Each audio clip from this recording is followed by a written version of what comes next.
I lost my matchup. Like, Julius was incredible.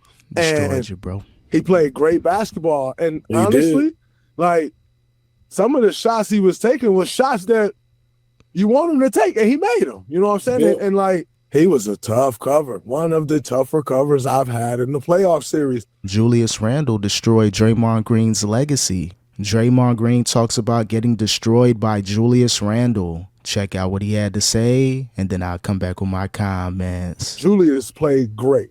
Destroyed Julius you. is incredible. Another reason why I said this series is like Toronto to me is because, for this reason, I've been through, I think that was my 34th playoff series. I could be off by one or two, give or take each way. Could be 36. I don't know. Something of that nature. Call it, for the sake of doing numbers, call it my 33rd playoff series.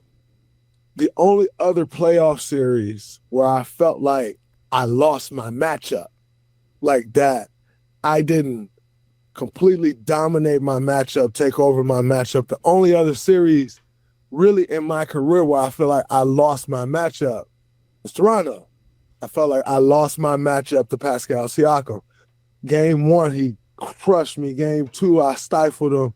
Like, maybe game 4, game 3, he was on. Game 4, I had a better game. But I felt like I lost my matchup in that series. And Yeah, you lost your matchup in this series for sure versus Julius Randle. I don't expect Draymond Green to go point for point with anybody, but defensively, he may not have it anymore. He's still a body. He's still a force. You still have to respect him out there, but between his emotions, him not being able to keep up with these younger players or more dominant players, these bigger body players, to where you're not going to be able to bully somebody. Then you're going to have to use your antics, kick people, push people, flail your arms out. You got to do everything in your power to do the other stuff as opposed to just, trying to ball out and compete on the court. So it's obvious Draymond Green has lost a step. Father Time is catching up to him early. He's not an old dude. I think he's about 33, 34. But still, he's just showing that he ain't got it no more. Are the Warriors done with Draymond Green? Are they going to add him to a trade to see if they can get better? Or are they just going to let him, finish out his career in Golden State?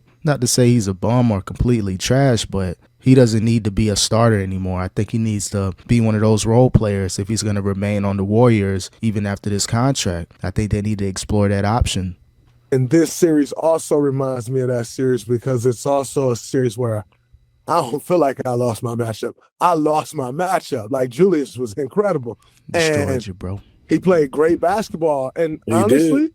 like, some of the shots he was taking was shots that you want him to take, and he made them. You know what I'm saying? Yeah. And like, he made the shots. Like, Julius been doing that since the Lakers series. I didn't know he was a decent three-point shooter. I know he can get hot and make them from time to time, but from the whole entire playoffs and during the regular season, he's been playing good. So it looks like this Timberwolves is a good fit for him. Didn't know how it would pan out with Anthony Edwards having to be ball dominant. He got to get his 20 to 30 shots, but he's been a good teammate and, passing the ball around, making sure everybody eat. And Julius Randle, this is the perfect spot for him for the remainder of his career. Julius Randle destroyed Draymond Green's legacy. Like, at the end of the day, the game oftentimes come down to shot making, and he made the He been shots. raining him. And so, got to give Drew a lot of credit, man. I've been playing against Julius. I remember going back to the first preseason game of playing against him in San Diego, California. We was playing in this game, and like the court, like I think we ended up stopping the game like right after halftime or something because the court was slippery. If I'm not mistaken, it's the same game that, if you remember the clip, Kobe's picking up Steph full court, and Steph hit the three and tap him, and either Steph tapped him or he tapped Steph or something like that. But if I'm not mistaken, it was that same game. That was my first time ever playing against Drew. And at that time, Drew had this move where he come down, he got the ball in his right hand, he throw the ball to his left hand, and he stutter step. And I had never really faced a guy like that yet. In the league, he was young coming in. Yeah, he got a little dribble move to him. He can stop and go, change the speeds up. That's important if you're going to be a decent ball handler. Yeah, you can do in between the legs, all these crossovers. That looks good, but is it effective? the moves that Julius Randle are doing, simple moves, but he got a little finesse to it. Same with the Joker. He's not fast out there. He's not breaking ankles, but he can get to his spots. Same with Luka as well. Not the fastest guys, but can I get to point A to point B quicker than you can? Can I make it look like I'm going to go a different direction and then try to get to that spot quick, either to get the shot up, draw the foul, or get to the basket? That's what Julius Randle is doing this season, probably his whole career, based off what Draymond is saying, but the moves they're starting to really calculate in game. That's when you know Julius Randle is getting to that next level, playing the best basketball of his whole career. So I struggled guarding that move. So when we played them the next preseason game, I watched a ton of clips, that move. And I'm like, oh, I know what I need to do to that move now. And we played them next preseason game, and I shut the move down. We've been kind of having these little battles since Drew came into the league. And obviously this is the first one on a playoff level, but I got to give it to him, man. He got the better of me. You got to. He got the better of me. And with all respect, you know, I'm never a guy who's going to hide from the truth.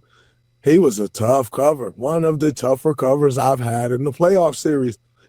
Don't forget about Rudy Gobert, another person that you clowned throughout the years, choked him, almost ended his career, made him turn blue in the face. He was playing good too. I don't expect Rudy Gobert, again, to go point for point with anybody, but is he effective on the court? The plus minus was looking great. So Draymond Green, not only did Julius Randle destroy your legacy, Rudy Gobert made you look like a clown out there.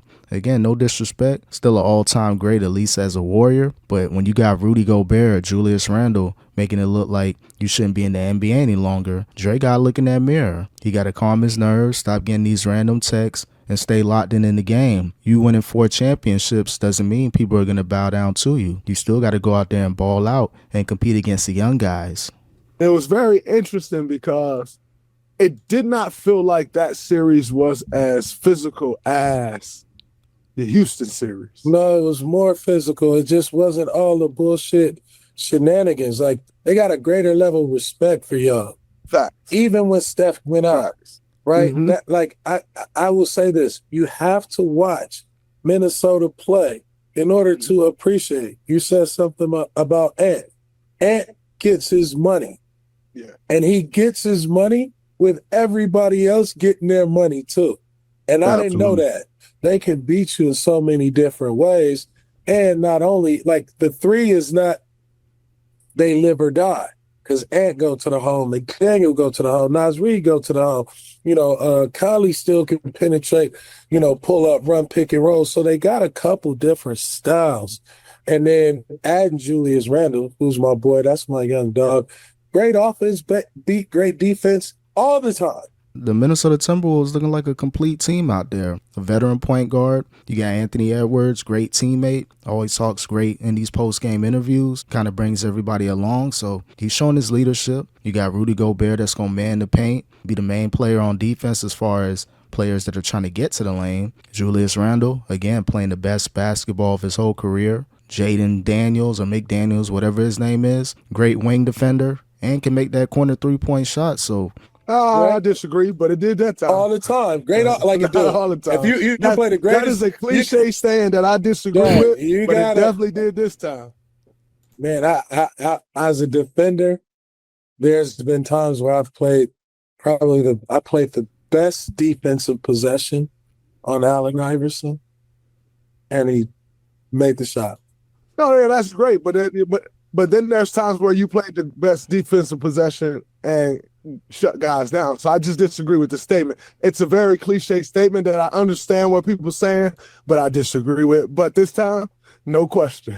At the end of the day, Draymond Green, you got destroyed. Your legacy took a hit. Yeah, you're still going to be one of those ones, but if you're getting destroyed like this in the latter stages of your career, you just need to go ahead and retire now and just focus on being a podcaster, focus on media. Don't know what's going to happen with the TNT situation just because things are ending, but maybe get a job at NBC next to Michael Jordan. Who knows? But as far as Draymond Green being that impactful player, I think it's over for him. Julius Randle destroyed Draymond Green's legacy.